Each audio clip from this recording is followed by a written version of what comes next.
मेरा पति तो किन्नर था, फिर मेरे साथ सुहाग रात किसने मनाई। सुबह जब मैं उठी तो रात का राज जानकर मेरे तो होश उड़ गए। मेरा नाम हर्षा है। मेरा बाप बचपन में ही मेरी माँ को छोड़कर चला गया था और दूसरी औरत से शादी कर ली थी। मैं इकलौती बेटी थी, लेकिन हालात की बदकिस्मती ने मेरी किस्मत भी काली कर दी थी। मुझे अकेले को ही लाड प्यार नहीं मिल सका था, जो अक्सर लाडले बच्चों को मिलता था। मैंने होश संभालते ही अपने माँ को काम करते हुए, मेहनत मजदूरी करते हुए देखा था। हम मामा के घर रहते थे और मेरी मामी बहुत ही ज़्यादा झगड़ालू टाइप की औरत थी। मेरी माँ बंगले पर काम करके वापस आने के बाद मामी के घर का सारा काम भी कर लिया करती थी, लेकिन फिर भी मामी खुश नहीं होती थी। मामा चुपचाप सब कुछ देखते रहते थे, मगर बहन की खातिर पत्नी को कभी भी कुछ नहीं कहते थे। शायद वह भी मेरी माँ और मुझे अपने ऊपर बोझ समझने लगे थे।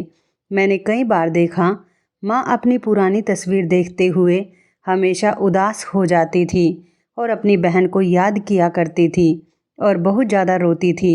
एक और उनकी बहन थी, लेकिन वह मेरी माँ की सगी बहन नहीं थी। मेरी नानी ने उन्हें गोद लिया हुआ था और बिल्कुल सगी बेटी की तरह ही उन्हें पाल पोस कर बड़ा किया था। उनकी शादी भी हो गई थी और अब वह दूसरे देश में रहती थी। उनका नाम सीमा था। मेरे मामा हमेशा कहते थे कि उन्होंने भागकर शादी की थी और अपने उन माँ बाप का दिल दुखाया जिन्होंने उन्हें सहारा दिया, पाल पोस कर बड़ा किया, उन्हें सगी बेटी बनाकर पाला। उन्हीं के मुंह पर कालिक पोत कर चली गई, इसलिए भगवान ने उन्हें सजा दी और उनकी पहली औलाद उन्हें किन्नर दे दी। मेरी मासी का बेटा किन्नर था और वह भी अपने माँ बाप के साथ उसी देश में उनके साथ रहता था। मैं कभी कभी सोचती थी कि अगर उनका वो बेटा इस देश में पैदा होता तो वो इतनी आसानी से अपने माँ बाप के साथ रह लेता। इसका जवाब सिर्फ ना ही था। फिर उसकी परवरिश माँ बाप नहीं बल्कि किसी गिरोह ने करनी थी। ये सब हालात देखते और सहते हुए मैं जवान हो गई थी। मैंने खूब कदकाठी रंग रूप पा लिया था। मेरी खूबसूरती से हर कोई इम्प्रेस होता था, मुझे देखता ही रहता था। दूसरी तरफ मेरे मामा की बेटियां खूबसूरत नहीं थी, इसलिए वो दोनों भी मुझसे बहुत ज़्यादा जलती थी। मामी का व्यवहार भी मेरे साथ बिल्कुल भी अच्छा नहीं था। अक्सर मेरी माँ को कहती कि अपनी बेटी पर नज़र रखो, कहीं अपने बाप के और अपनी मासी के नक्शे कदम पर ना चल पड़े। मुझे मामी की बातों पर दिल से बहुत ज़्यादा अफसोस होता था कि ना जाने क्यों वह हम माँ बेटी के लिए इतनी नफ़रत दिल में रखती है, जबकि हम तो उनका बुरा भी नहीं सोचते। एक दिन मेरी सालगिरह पर मामी की दोनों बेटियां मुझसे कहने लगी कि आज हम तुम्हें घर से बाहर घुमाने फिराने ले जाएंगे, तुम बस अपनी माँ से अनुमति ले लो। लेकिन यह बात हमने अपनी माँ को नहीं बताई है, तुम भी अपनी माँ को मत बताना। मैं घूमने फिरने के शौक़ में उनकी बातों में आ गई और अपनी माँ से झूठ कहा कि ट्यूशन वाली मैडम से कुछ सवाल पूछ कर आती हूँ, कल मेरा टेस्ट है और मुझे कुछ भी समझ नहीं आ रहा है। माँ मेरी पढ़ाई लिखाई को लेकर बहुत ज़्यादा सीरियस थी। माँ मुझे अफसर बनाना चाहती थी।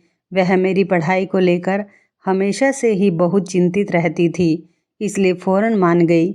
मैं घर से अकेली निकली और मेरे पीछे पीछे मेरी मामी की दोनों बेटियां भी आ गई।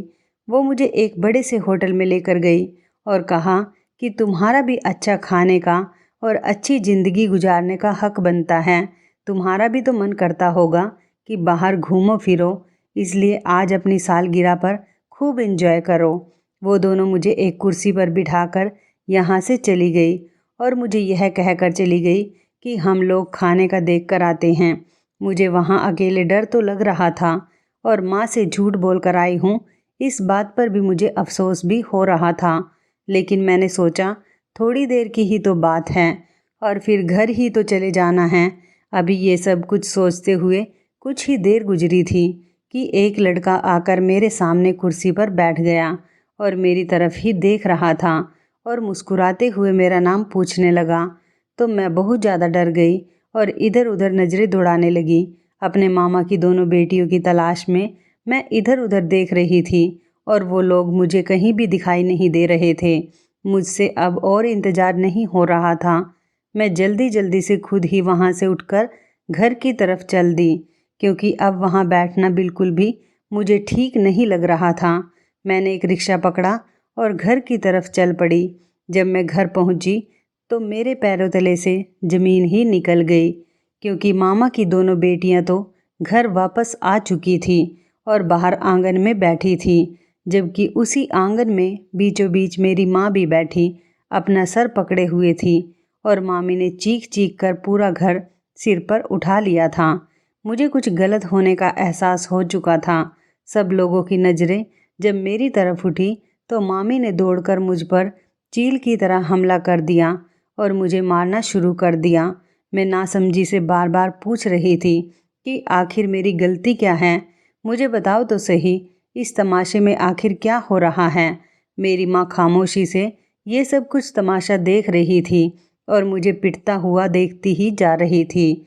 मुझे अपनी माँ की बेबसी पर बहुत ही ज़्यादा सदमा पहुँच चुका था कि वह अपनी बेटी को ऐसे ही किसी के भी हाथों कैसे रुसवा कर सकती है और कैसे किसी और के द्वारा अपनी ही बेटी को मारते पिटते देख सकती है। आखिर मामा को ही मुझ पर बहुत ज़्यादा दया आ गई और उन्होंने मुझे मामी के चुंगल से आज़ादी दिलवाई और मुझसे पूछा कि तुम अकेली कहाँ गई थी। तो मैंने झट से बोल दिया कि मामा, मैं आपकी बेटियों के साथ घूमने गई थी, जिस पर दोनों साफ मुकर गई। मैंने कहा कि मैं क्यों इल्ज़ाम लगाऊंगी, जबकि हम तीनों साथ में ही गए थे। तो फिर मेरे मामा की बेटी ने आगे बढ़कर अपना फ़ोन निकालकर सबके सामने खोलकर दिखाया। उसके मोबाइल पर नज़र पड़ते ही मेरा तो खून सूख गया और मैं थर थर काँपने लग गई। उनके फ़ोन में तो उसी लड़के के साथ मेरी तस्वीर थी जो होटल में मेरे पास आकर बैठा था और मेरी कज़न ने सबको बताया कि हमारा कोचिंग सेंटर इसी होटल के पास है और वापसी पर ये सब कुछ हमने अपनी आँखों से देखा है। और अब तो मामी ने हम माँ बेटी पर जुर्म के पहाड़ ही तोड़ डाले थे और मामा भी एक शब्द भी बोल नहीं रहे थे। मैंने सबको रो रो कर सच्चाई बताने की बहुत ज़्यादा कोशिश की, लेकिन किसी ने मेरी एक भी नहीं सुनी, बल्कि मामी ने तो हमें घर से जाने का हुक्म दे डाला था। कब से खामोश बैठी मेरी माँ ने अब होठ हिलाते हुए कहा, और बस इतना ही कहा कि चलो मेरे साथ, अब इस घर में हमारा दाना पानी ख़त्म हो गया है। मैंने माँ के पांव पकड़े और कहा कि यह सब मेरी वजह से ही हुआ है। मुझे किसी अनाथ आश्रम में छोड़कर आ जाओ और खुद इस उम्र में यूँ दर दर की ठोकरें ना खाओ। मगर मेरी माँ ने मेरी एक भी नहीं सुनी और हम मामा का घर छोड़कर अब मुझे अपने साथ मेरी माँ लेकर एक ट्रेन में बैठ गई। हम ना जाने कहाँ जा रहे थे, कोई मंजिल मालूम नहीं थी, जिसके बारे में मुझे कुछ भी पता नहीं था। 2 दिन का सफ़र करके हम लोग ट्रेन से उतर गए और टैक्सी में बैठकर काफ़ी महंगे और खूबसूरत इलाके में आ गए। वो 2 दिनों में माँ ने मुझसे कोई भी बात नहीं की थी और बस सफ़र में चुपचाप ही रही थी। मुझे अफसोस था कि मेरी माँ को भी मुझ पर विश्वास नहीं था। टैक्सी एक बड़े से गेट पर आकर रुक गई थी। इतना बड़ा और खूबसूरत घर देखकर मेरी तो आंखें फटी की फटी रह गई। माँ ने बैल बजाई तो घर के अंदर दरवाजे के पास चौकीदार बैठा हुआ था। उसने गेट खोला और हम माँ बेटी घर के अंदर चले गए। अंदर से और बाहर से घर बहुत ही ज़्यादा खूबसूरत था। नौकर हमें अंदर पहुंचाकर बाहर लौट कर आ गया और हम आराम से सोफे पर बैठ गए। कुछ देर बाद एक औरत कमरे में दाखिल हुई। उन्होंने बहुत ही महंगी साड़ी पहन रखी थी। माँ जो इतने दिन से चुप का लबादा ओढ़े बैठी थी, उनसे हंस कर मिली थी और दोनों आपस में यूँ मिली जैसे कितनी गहरी रिश्तेदारी निभा रहे थे। माँ ने मेरी तरफ इशारा करके कहा कि ये मेरी बेटी है। वो औरत जल्दी से मेरी तरफ लपकी और मुझे एकदम से गले लगा लिया। माँ ने मुझे बताया कि यह तुम्हारी मासी हैं और यह अब हमारे देश इंडिया वापस आ गई हैं। मुझे यह जानकर बहुत ही हैरानी हुई और साथ ही यह भी सोचने लगी कि माँ को मासी का पता कैसे चला। क्या दोनों बहनें पहले से ही एक दूसरे के संपर्क में थी? अब मैं कुछ नॉर्मल सी हो चुकी थी और अपनी मासी से खुशी से मिली और बातें की। मुझे मासी के बेटे को देखने की बहुत ही ज़्यादा इच्छा जाग उठी थी, जिसे सब किन्नर कहते थे, लेकिन वह कहीं भी नज़र नहीं आया। कुछ देर के बाद हमने ज़िंदगी का सबसे टेस्टी खाना खाया। मासी ने हम माँ बेटी को हमारा कमरा दिखाया जहाँ हम आराम करने वाले थे। मैं तो नरम गुदगुदा बिस्तर देखते ही सब कुछ भूल गई और उस पर लेटते ही चैन की नींद सो गई। मगर उस रात आधी रात को माँ ने मुझे जगा दिया और कुछ ऐसा कहा कि मेरी आंखें फटी की फटी रह गई। माँ ने मुझसे कहा कि वह जल्द ही मेरी शादी मासी के बेटे से करना चाहती है। माँ ने मुझसे कहा कि तुमने मेरा विश्वास तोड़ा है। मैंने मन से कहा कि नहीं माँ, मैंने आपका विश्वास नहीं तोड़ा, बल्कि आपने मेरा विश्वास नहीं किया। कम से कम अपनी बेटी पर तो विश्वास कर लेती। और मैं आपको चीख चीख कर विश्वास दिलाती रही कि मामा की बेटियां झूठ बोल रही हैं। वो मुझसे खुद ही वहाँ पर चलने के लिए बोल रही थी और वो खुद ही मुझे वहाँ पर लेकर चली गई थी। और उस लड़के से मेरा कोई भी लेना देना नहीं है। वो दोनों मुझे कुर्सी पर बिठाकर घर आ गई और वह लड़का कुछ ही देर के लिए मेरे पास आकर बैठा था। मैं अपनी माँ को विश्वास दिला रही थी, लेकिन मेरी माँ मेरी एक भी नहीं सुन रही थी। मुझे भी गुस्सा आ गया और मैंने भी कह दिया, आपने भी तो झूठ का सहारा लेकर रखा हुआ है, आपने भी तो झूठ बोला है। सबसे आप चोरी छुपे मासी से मिलने आती रहती हो। मेरा इतना कहना था कि मेरी माँ का हाथ मुझ पर उठ गया। मुझे ऐसा लग रहा था कि ये मेरी माँ ही नहीं है जिसे मैं जानती हूँ। ऐसा लग रहा था कि जैसे कि यह किसी और के कंट्रोल में है। फिर मैंने कहा कि आपको मेरी शादी करनी है तो कर दो, मगर मुझ पर इस तरह इल्ज़ाम तो मत लगाएं। अपनी भाई और उसकी झूठी मक्कार बेटियों की बातों में आकर मुझ पर कीचड़ तो मत उछालें। तब मेरी माँ ने मेरे सामने एक शर्त रखकर मेरे सिर पर तो आसमान ही गिरा डाला और कहा कि अगर तुम सीमा के बेटे से शादी कर लो तो मैं तुम्हें माफ़ कर दूंगी, वरना मैं तुम्हें ज़िंदगी भर कभी भी माफ़ नहीं करूंगी। जाहिर सी बात है, वह किन्नर था और मैं उससे शादी कैसे कर सकती थी। मैंने फ़ौरन अपनी माँ की बात से इनकार कर दिया तो उन्होंने खुलकर कहा कि अगर यह इल्ज़ाम ना भी लगाती तो भी तुम्हारी शादी मैं सीमा के बेटे से ही करने वाली थी। अगर तुम्हारे दिल में माँ के लिए ज़रा सी भी हमदर्दी है तो तुम्हें यह शादी करनी ही होगी, नहीं तो तुम अपनी माँ का मरा हुआ मुँह देखोगी। अपनी माँ की संग दिली पर मुझे बहुत ही ज़्यादा अफसोस होने लगा था। मेरे पास उसके सिवा कोई दूसरा रास्ता भी नहीं था। मैं मान गई। अगले ही दिन माँ ने सीमा मासी को यह खबर सुनाई कि मैं शादी के लिए मान गई हूँ, तैयार हूँ। तो मासी भी खुश हो गई और मेरे सदके वारी जाने लगी। लेकिन मुझे कहीं ना कहीं ऐसा लग रहा था जैसे मासी शादी से खुश नहीं हैं। लेकिन खुश तो मैं भी नहीं थी और मुझे दिल से वो बेटी मान रही थी। कुछ देर बाद माँ और मासी उठकर अंदर की तरफ चली गई, जबकि मैं वहीं पर बैठी रही। लेकिन मैं ज़्यादा देर तक वहाँ पर नहीं बैठी रही और उठकर उन्हें ढूंढने लगी। मुझे कुछ तो गड़बड़ लग रही थी। इतने बड़े घर में ढूंढना भी मुश्किल था। मगर घूमते हुए मुझे एक कमरे से खटपट की आवाज़ आ गई। मैंने दरवाजे से हल्का सा झांक कर देखा तो मेरी मासी माँ को नोटों से भरी हुई गड्डियाँ दे रही थी, जिन्हें लेकर मेरी माँ का चेहरा खुशी से तमतमा रहा था। अब मुझे समझ आया कि मासी ने मेरी माँ को पैसों का लालच देकर अपने किन्नर बेटे के लिए मेरा सौदा कर लिया था और अब मेरी शादी करवा रही थी। मगर अफसोस तो मुझे अपनी सगी माँ पर था, जिसने मेरे साथ इतना बड़ा धोखा किया था। मैं वहीं से चुपचाप लौटकर आ गई। जब माँ मेरे पास आई तो मैंने भी मुंह मोड़ लिया। मैंने माँ को कहा कि आपका लालच मैं देख चुकी हूँ, आप मेरा सौदा कर चुकी हैं। तब मेरी माँ अपने दुखड़े सुनाने शुरू करने लगी।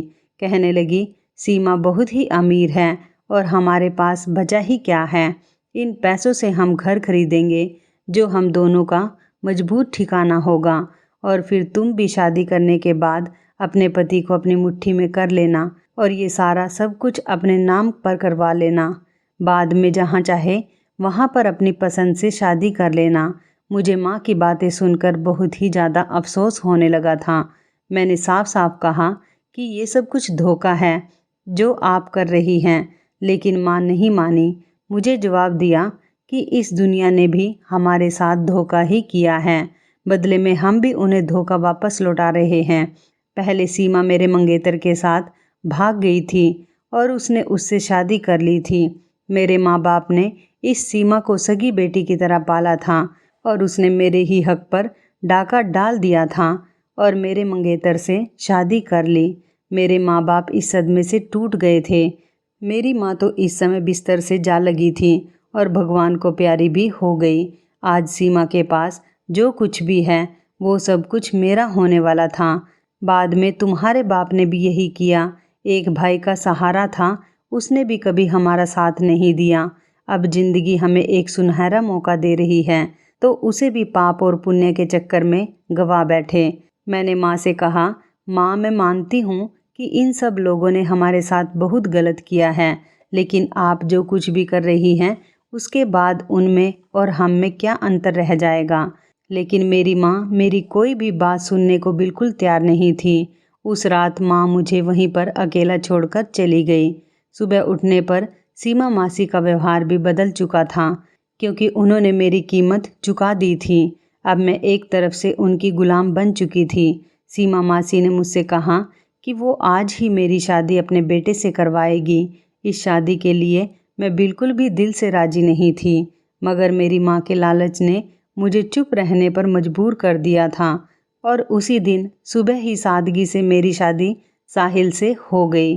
बहुत ही सादगी से शादी हुई थी। कोई भी मेहमान शामिल नहीं हुआ था और पता नहीं मेरी माँ भी कहीं चली गई थी। माँ के लालच ने मुझ पर बहुत ही बुरा असर डाल दिया था। मुझे दिल से बहुत ज़्यादा दुख हो रहा था। रात होते ही मुझे मेरे पति के कमरे में पहुंचा दिया गया, जहां मैं पहले कभी भी नहीं आई थी। मगर अब तो इस कमरे में न जाने कब तक घुट घुट कर जिंदगी गुजारनी पड़ेगी। मुझे अपनी मासी की चालाकी पर गुस्सा आया कि कैसे उन्होंने पहले मेरी माँ के हक पर डाका डाला और अब उन्होंने अपने किन्नर बेटे के लिए मेरा सौदा भी कर लिया। मैंने अपने पति को अब तक नहीं देखा। पता नहीं सीमा मासी ने मुझे अपने बेटे को क्यों नहीं देखने दिया था।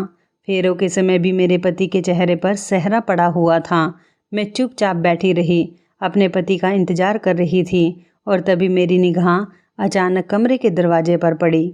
मेरा पति जो अभी अभी कमरे में दाखिल हुआ था, लेकिन उस पर निगाह पड़ते ही मेरी आंखें खुली की खुली रह गई और मैं उससे अपनी निगाह हटाना भूल गई थी। आने वाला इंसान बहुत ही खूबसूरत और हैंडसम सा लग रहा था।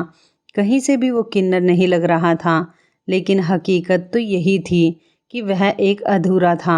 मेरा दिल फिर से दुख से भर गया। वो इंसान मेरे पास आकर बैठ गया। मुझे विश्वास नहीं हो रहा था कि इतना खूबसूरत मर्द मेरा पति हो सकता है। उसने अपनी भरपूर मर्दाना आवाज़ में मेरा हालचाल पूछा, जिसका मैंने कांपती हुई आवाज़ में जवाब दिया, क्योंकि उस समय मैं हैरत के समंदर में गोते खा रही थी।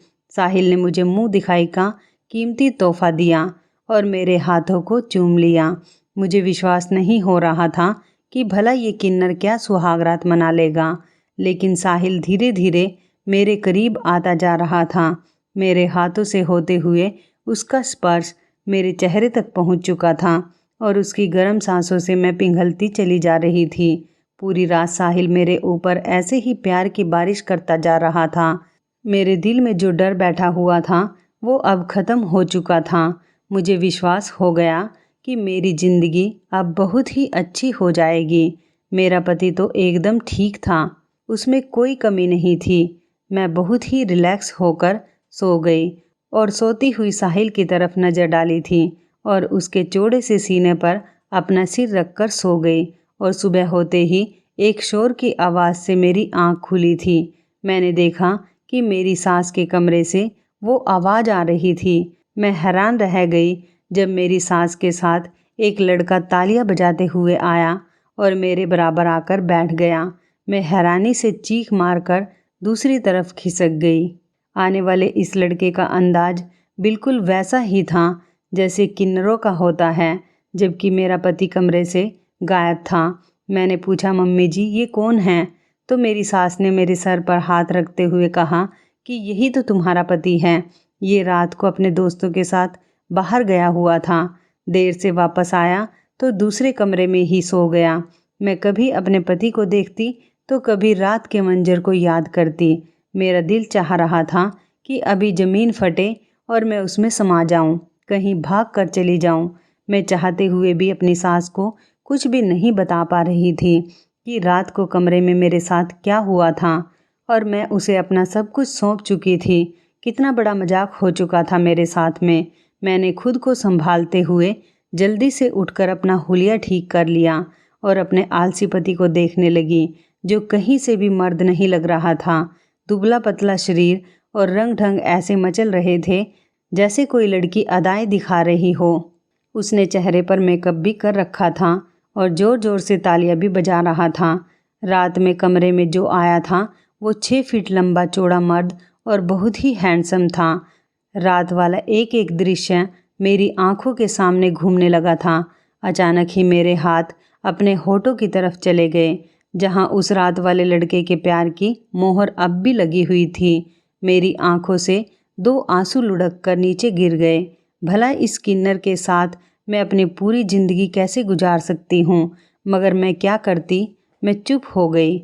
मेरे पति को मेरी बिल्कुल भी परवाह नहीं थी। वो तो बस अपने ही शौक़ में घूम रहा था और मेरे साथ बहुत ही कम बात करता था। मैंने भी भगवान का धन्यवाद किया और ये सोचा कि चलो बहुत अच्छा है कि वो मुझसे कम मिलता है और अपनी ही दुनिया में गुम रहता है, बिजी रहता है। कुछ समय बाद मेरे किन्नर पति ने वापस जाने का फैसला कर लिया। मेरी सास मुझे भी मेरे पति के साथ भेजना चाहती थी, लेकिन अभी मेरे पेपर तैयार नहीं थे और मेरा भी जाने का कोई इरादा नहीं था। मैं तो खुश थी कि अच्छा होगा कि ये यहाँ से चला जाए। बार बार मुझे अपनी नज़रों के सामने देखकर उससे घिन आने लगी थी और फिर कुछ ही समय के बाद वह चला गया। अब इतने बड़े घर में मैं और मेरी सास अकेले ही रहते थे। घर में पड़े पड़े मैं क्या करती। अपनी सास के साथ उसके काम में हाथ बटाने लग गई थी। सबसे पहले तो मैंने किचन की जिम्मेदारी अपने सिर पर ले ली। मैं रोज़ रोज़ नए नए खाना बनाती। मेरी सास अब मुझसे बहुत खुश रहती थी। मैं अपनी सास के साथ बाहर भी जाने लगी थी। मेरी ज़िंदगी में अब कोई भी कमी नहीं बची थी, सिवाय सच्चे प्यार की और एक हमसफ़र की। कभी कभी मुझे उस लड़के की बहुत ही याद आती थी, बहुत याद सताती रहती थी, जो उस रात मेरे कमरे में आया था और मेरा सब कुछ छीन ले गया था, मेरा चैन सुकून सब कुछ। मगर उसके बाद मुझे वो कहीं दिखाई नहीं दिया। मेरे लिए बहुत ही ज़्यादा हैरत की बात थी कि आखिर इसका मकसद क्या था, वो कौन था। साथ ही मुझे अपनी माँ की भी बहुत ज़्यादा चिंता सताने लगी थी, जिसने कभी भी पलटकर मेरी खबर नहीं ली थी। एक दिन मैं और मेरी सास इकट्ठे बाजार गए थे। वापसी पर हम खाना खाने के लिए एक होटल पर रुक गए। वहाँ मेरी नज़र अचानक उसी लड़के पर पड़ी जब मैं अपने मामा की बेटियों के साथ होटल गई थी और वह मेरे साथ बैठा हुआ था। यही तो इन सब बातों का जिम्मेदार था। मैं तेज़ी से उसकी तरफ बढ़ी और वह भी मुझे पहचान चुका था। मैंने उससे पूछा कि बताओ, उस दिन तुम्हारा क्या मकसद था और मेरे पास आकर क्यों बैठे थे। उसने सब कुछ बता दिया कि उस दिन मुझे यह सब कुछ करने के लिए तुम्हारे मामा की बेटियों ने कहा था। उस समय दिल से आवाज़ आई कि काश मेरी माँ भी यहाँ पर मौजूद होती और मेरी बेगुनाही का सबूत अपनी आंखों से देख लेती कि कैसे उनके अपनों ने ही मुझे उनकी नज़रों से गिराने के लिए ड्रामा रचाया हुआ था। लेकिन मुझे पता था कि मेरी माँ यहाँ पर होती भी तो तब भी कुछ भी नहीं करती और कुछ भी नहीं कहती, क्योंकि उनकी आंखों पर तो लालच की पट्टी बंध गई थी। जब हम घर वापस आए तो कुछ ही देर बाद मेरी सास घबराती हुई मेरे पास आई। उनकी उड़ी हुई रंगत देखकर मेरा दिल किसी अनहोनी का बताने लगा था। उन्होंने बताया कि तुम्हारी माँ का एक्सीडेंट हो चुका है और वह अस्पताल में है। माँ के बारे में सुनकर मैं बहुत ही ज़्यादा परेशान हो गई और जल्दी से अस्पताल पहुँच गई। मेरी माँ ने मुझसे माफ़ी मांगी। मैंने भी उन्हें माफ़ कर दिया। मैंने कहा कि मैं आप जैसी बिल्कुल भी नहीं हूँ। मैं आपका साथ नहीं छोड़ सकती। माँ अपनी दोनों टांगें खो चुकी थी। मैं अपनी माँ को अपने पास लेकर आई और दिन रात उनकी सेवा में लग गई। साथ ही साथ इस मुश्किल समय में मेरी सास ने भी मेरा भरपूर साथ दिया। एक रात मैं अपनी माँ के पास से उठकर अपने कमरे में जाने लगी तो मुझे घर के पिछले कमरे से आवाज़ सुनाई दी। मेरे कदम खुद ब खुद उस तरफ बढ़ गए। मैंने देखा है कि वहाँ मेरी सास के साथ कोई दूसरा भी आदमी मौजूद है, जिसके साथ मेरी सास चुपके चुपके कुछ बातें कर रही थी। मैं देखने की कोशिश कर रही थी, लेकिन मुझे कुछ भी सामने वाला इंसान नज़र नहीं आ रहा था। थोड़ी देर बाद वह इंसान खिड़की से चला गया। अब मुझे अपनी सास पर शक होने लगा था और मैंने उन पर नज़र रखना शुरू कर दी थी। मुझे लग रहा था कि जैसे मेरे साथ कोई नया खेल खेला जा रहा है। अगले ही दिन मैंने अपनी सास पर पूरी नज़र रखना शुरू कर दी और फिर उसी जगह पर आधी रात को अपनी सास को जाते हुए देखा तो मैं भी पीछे पीछे चली गई और उस कमरे में मेरी सास किसी इंसान के साथ खड़ी बातें कर रही थी और उसी स्थान पर मेरी नज़र पड़ी तो मेरी आंखें फटी की फटी रह गई।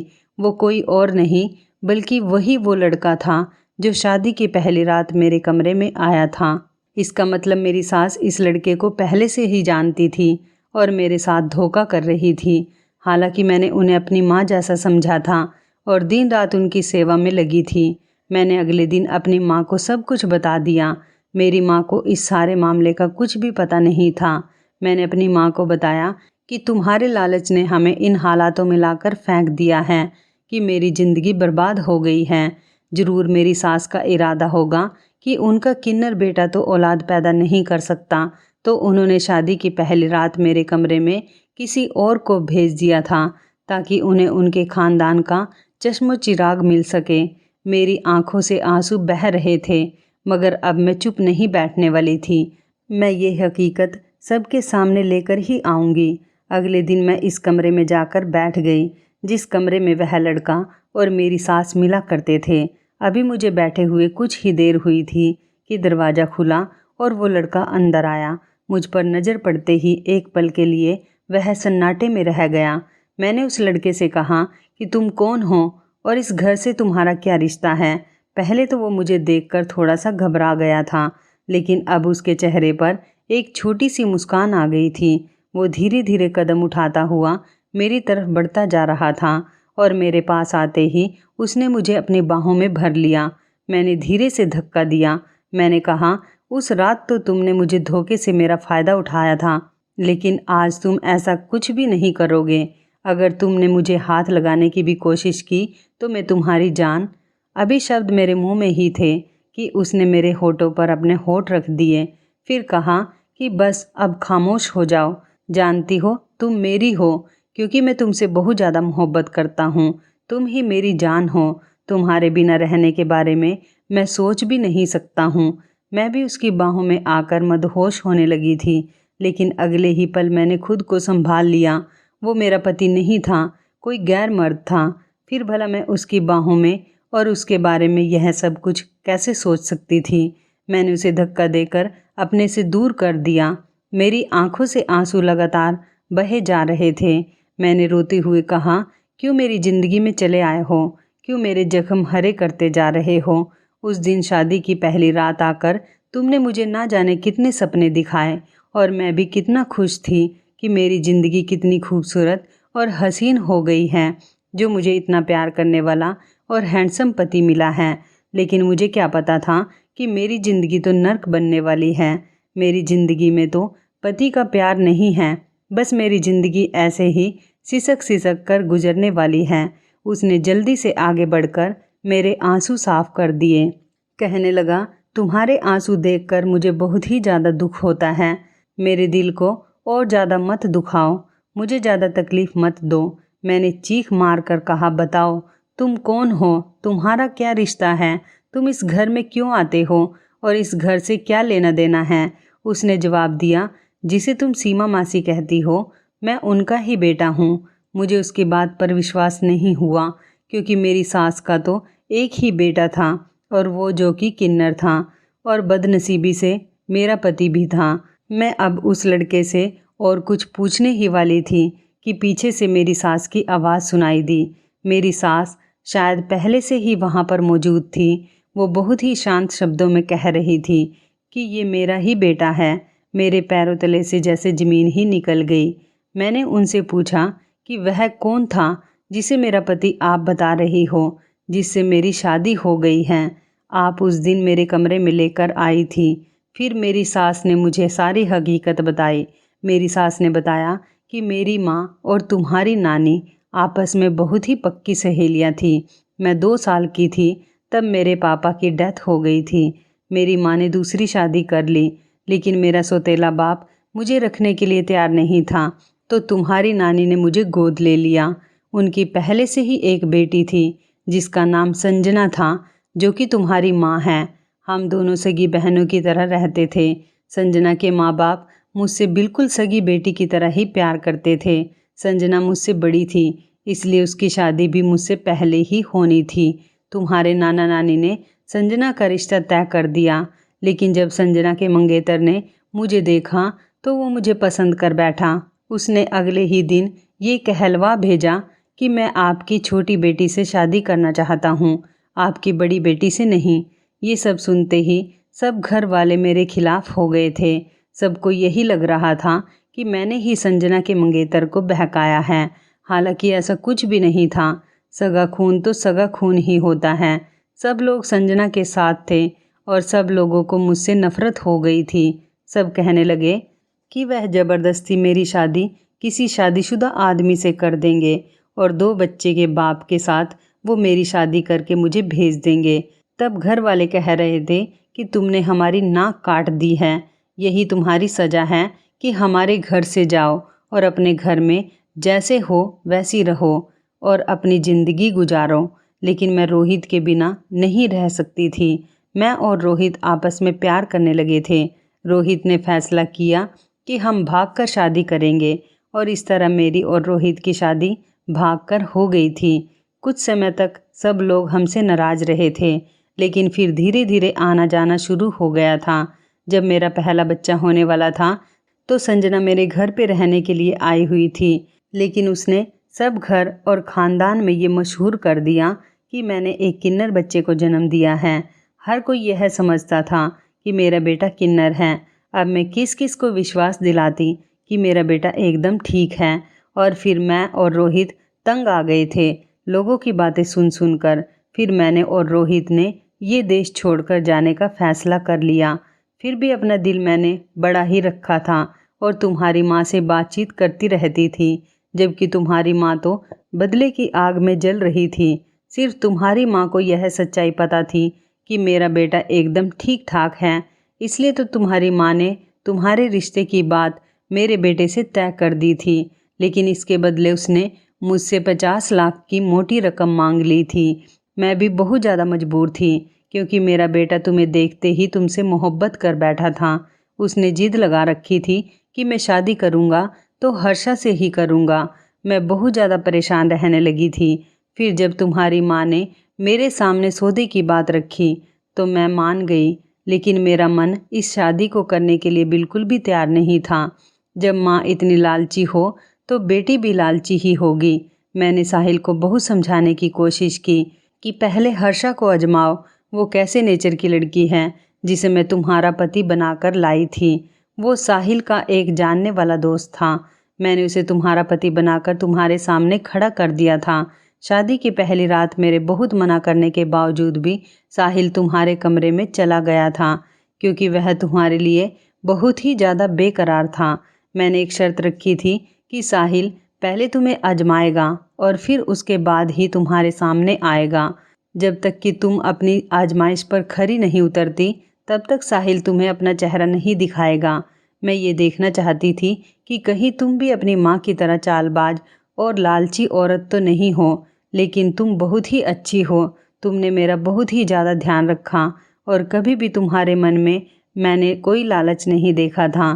तुम अपने इम्तिहान में पास हो गई हो। मैं उन लोगों की बातें सुन रही थी, साथ ही साथ मेरी आंखों से आंसू भी बह रहे थे। मुझे अपनी किस्मत पर विश्वास नहीं हो रहा था कि मेरी किस्मत इतनी अच्छी भी हो सकती है।